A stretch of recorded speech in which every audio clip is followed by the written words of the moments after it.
ఆయన ఏం చేయాలో మాకే అర్థం అవట్లేదు. ఇప్పుడు చాలా సీరియస్ ఇష్యూ. 700 కోట్ల రూపాయలు అంటే 500 కోట్ల రూపాయలు బిల్డింగ్ కట్టేదానికి 200 సుమారుగా 200 కోట్ల రూపాయలు ఫైన్ పడింది మన పైన. ఎన్జిటి ఫైన్ వేసింది, కొండమిరెట్టి కొట్టారు. అంటే 700 కోట్ల రూపాయలు ఒక్క వ్యక్తి బతికేదానికి ఇల్లు కడతారండి. అది 300 కోట్లు పాత బిల్డింగ్ అంటే సుమారుగా 1000 కోట్లు. అంటే విచిత్రం ఏంటంటే ఒక్క వ్యక్తి బతికేదానికి 3 ఇళ్ళ 3 ఇల్లు ఉన్నట్టున్నాయి. మళ్ళీ ముఖ్యమంత్రి గారి మిస్సెస్ కి క్యాంప్ ఆఫీస్ అండి. అది చాలా వింతగా ఉంది నాకు. ఎందుకంటే గతంలో ఎప్పుడు ముఖ్యమంత్రి గారి మిస్సెస్ కి క్యాంప్ ఆఫీస్ అనేది మన ఆంధ్ర రాష్ట్ర చరిత్ర ఎప్పుడు లేదు, భారతదేశంలో కూడా ఎక్కడ ఉండదు. ముఖ్యమంత్రి మిస్సెస్ కి ఒక క్యాంప్ ఆఫీస్, మళ్ళీ ముఖ్యమంత్రి గారికి ఆఫీస్. అదే ఆఫీస్ అంటే చాలా అండర్ స్టేట్మెంట్. అది ప్యాలెస్.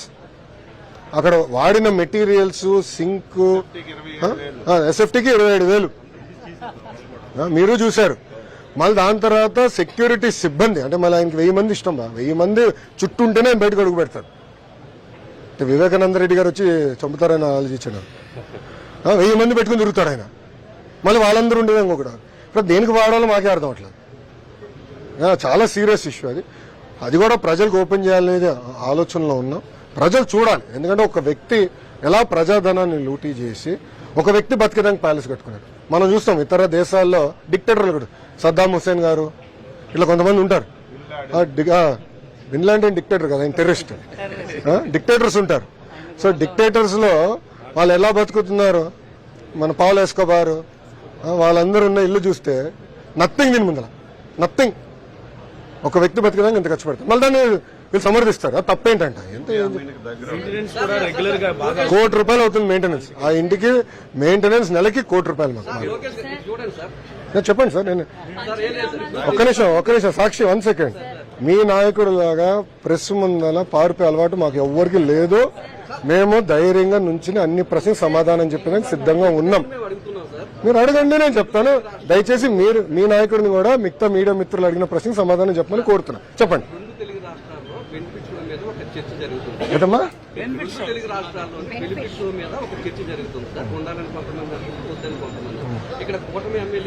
అది వాళ్ళ వ్యక్తిగత అభిప్రాయం. ప్రభుత్వం విధానం ఏంటో మేము చాలా స్పష్టంగా పాలసీ పరంగా చెప్పేశాం కదా. ఇంకెందుకు దాని గురించి discussion? There is a matter. Yes, enquiry జరుగుతుంది. ఎందుకు వదిలి పెడతాం? మద్యం పైన కూడా ఎంక్వైరీ జరుగుతుంది. ఇప్పుడు అయినా మారితే సబ్సిడీస్ అవుతుంది. ఎంక్వైరీ జరిగినాయండి, వాస్తవాలు ప్రజల ముందర పెడతాం. మద్యంలో ఎవరి చేతుల నుంచి ఎవరికి వెళ్ళినాయి? అరే ఎంక్వైరీ జరుగుతుంది సార్. నేనంటే చెప్తారు, నేను హోంమంత్రినా, నేను హెచ్ఆర్డీ మినిస్టర్. స్వామి ఒక్క నిమిషం అమ్మా. ఏదమ్మా ఏదమ్మా? ఎస్ అమ్మా, నేను అది ఆల్రెడీ హామీ ఇచ్చాము. మన కేబినెట్ మీటింగ్ లో కూడా చర్చించాము. అది అనగానే సత్యప్రసాద్ గారికి గౌరవ ముఖ్యమంత్రి గారు కూడా టైం ఫ్రేమ్ పెట్టి పరిష్కరించమని నేను చెప్పారు. నేను కూడా హామీ ఇచ్చున్నాను, నాకు ఐడియా ఉందమ్మా. బాధ్యతలు హామీ ఇచ్చి దానికి కట్టుబడి ఉన్నాం. We'll definitely resolve. అవునమ్మా, అవునమ్మా, అవునమ్మా.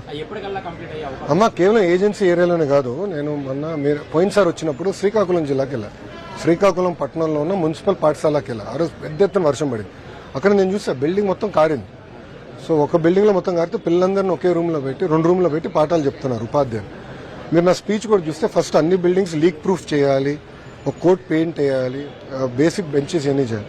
సో మా ఎస్టిమేట్ ప్రకారం సుమారు 5,000 కోట్ల రూపాయలు ఇన్ఫ్రాస్ట్రక్చర్ కోసం ఖర్చు అవుతుంది, అవసరం ఉంది. దానికి ఎలా బాండ్స్ రేజ్ చేయాలో మొన్న ముఖ్యమంత్రి గారు పీటీఎం మీటింగ్ తర్వాత హెలికాప్టర్లో కొంచెం డైరెక్షన్స్ ఇచ్చారు నాకు. అది అధికారులతో నేను టేకప్ చేస్తున్నాను.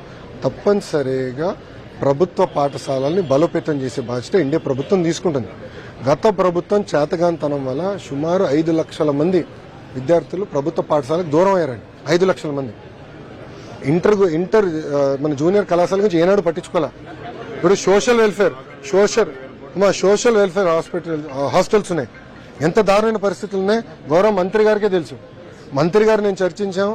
సంధ్యారాణి గారితో కూడా నేను మాట్లాడినప్పుడు కూడా ఎట్లా చేయాలి, టాయిలెట్స్ అంతా ఎట్లా చేయాలి, మనకు నిధులు అంటే ఫైనాన్సెస్ లిమిటెడ్ ఉండే సిఎస్ఆర్ ఫండ్స్ కూడా తీసుకుని ఇప్పుడు రిపేర్ చేపిస్తున్నారు. మంత్రి గారు పర్సనల్ గా తీసుకున్నారు. సో నాడు నేయడానికి ఖర్చు పెట్టారు. కానీ స్కూల్స్కి ఎక్కడ రాలా, అన్ని స్కూల్స్కి రాలా. నేను రాయలసీమలో చిత్తూరు జిల్లాలో ఒక స్కూల్కి వెళ్తే ఆవిడ బెంచెస్ ఇప్పుడు కూడా లేవండి. సో బెంచెస్ అన్ని ఏర్పాటు చేయాలి. అన్ని స్కూల్స్ కూడా ఇప్పుడు మీరు చూస్తే స్టార్ రేటింగ్ ఇచ్చామండి. ఇన్ఫ్రాస్ట్రక్చర్ మీద స్టార్ రేటింగ్ ఇచ్చాం, ఎకడమిక్ పర్ఫార్మెన్స్ మీద కూడా. ఎందుకంటే కేవలం అద్భుతమైన భవనాలే కడతాం మాత్రమే చదువు వస్తుంది కాదు కదా, క్వాలిటీ ఎట్లా ఇంప్రూవ్ చేయాలి, అవుట్కమ్స్ మార్క్స్ ఎట్లా ఇంప్రూవ్ చేయాలి దానిపైన కూడా స్టార్ రేటింగ్ ఇచ్చాం. సో 1 స్టార్లో ఎన్ని పార్ట్స్ ఉన్నాయి అవన్నీ ఎట్లా అప్గ్రేడ్ చేయాలి, 2 నుంచి 3. సేమ్ థింగ్ లెర్నింగ్ అవుట్కమ్స్ మీద ఎట్ చేయాలని 5 స్టార్ రేటింగ్ మీద చేసాం. అది మీరు చూస్తారు కదా, రాబోయే ఎలాంటి మార్పులు వస్తే చేసి చూపిస్తాం. ఉత్తరాంధ్రలో బే పార్క్ లాంటివి కూడా ఓనర్షిప్ చేంజ్ చేసి 33 ఏళ్ల లీజులు 90 ఏళ్ళకి ఎక్స్టెన్షన్ చేశారను, అది పెద్ద ఎత్తున అప్పట్లో మీ మాజీ ఎమ్మెల్యేలు వీళ్ళు కూడా ఆరోపణలు చేసిన నేపథ్యంలో దాని మీద ఎంక్వైరీ ఏమైనా ఉండే అవకాశం ఉందా? సిట్లాంటి దేని ఏర్పాటు చేస్తారు? ఆల్రెడీ ఎంక్వైరీలు జరుగుతున్నాయి, మద్యం పైన ఎంక్వైరీ జరుగుతుంది, ఇసుక పైన కూడా ఎంక్వైరీ జరుగుతుంది. కానీ గత ప్రభుత్వం చాలా కుంభకోణాలు చేసింది స్వామి. ఆ కుంభకోణాలన్నీ దర్యాప్తు చేయాలి. లిటరలీ పోలీస్ డిపార్ట్మెంట్ మొత్తం ఇంకా డ్యూటీలు ఆఫీస్ దాని మీద కూర్చోవాలి, అన్ని కుంభకోణాలు చేస్తాయి. సో ఆర్డర్ ఆఫ్ ప్రయారిటీ కింద తీసుకుని 1 by 1 మేము దర్యాప్తు చేస్తాం. త్వరలో యాక్షన్ ఉంటుందని నేను భావిస్తున్నాను. వెళ్ళచ్చా? వెన్యూకి వెళ్తున్నాం సార్. ఆల్రెడీ మంత్రి గారు చెప్పేశారు, పుట్టని పిల్లలకి పేరేట పెట్టాలి. మీ నాయకుడు ఎందుకు చేయలేదండి అడుగుతున్నా. ఎందుకు మీ నాయకుడు ఎందుకు జియో ఎక్స్టెండ్ చేయాల? వాళ్ళు ఉద్యోగంలో లేరు స్వామి. జియో మీ నాయకుడు జియో ఫస్ట్ 80% మంది చేత మీ నాయకుడు రిజైన్ చేయించాడు, అవునా కాదా? చెప్పు స్వామి. మీ నాయకుడే రిజైన్ చేయించాడు, వాళ్ళు ఇప్పుడు లేరు.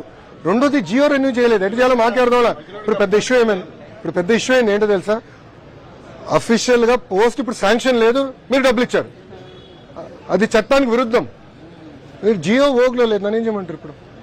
అది మాకు చాలా ఇబ్బందులు పెట్టారు. మీరు లీగల్ సమస్య క్రియేట్ చేశారు మాకు. మీరు లీగల్ సమస్య క్రియేట్ చేశారు, మీ నాయకుడు పెట్ల రెన్యూ చేయలేదు, అది నన్ను ఏం చేయమంటారు? ఓకే, యూనివర్సిటీకి వెళ్దాం రండి.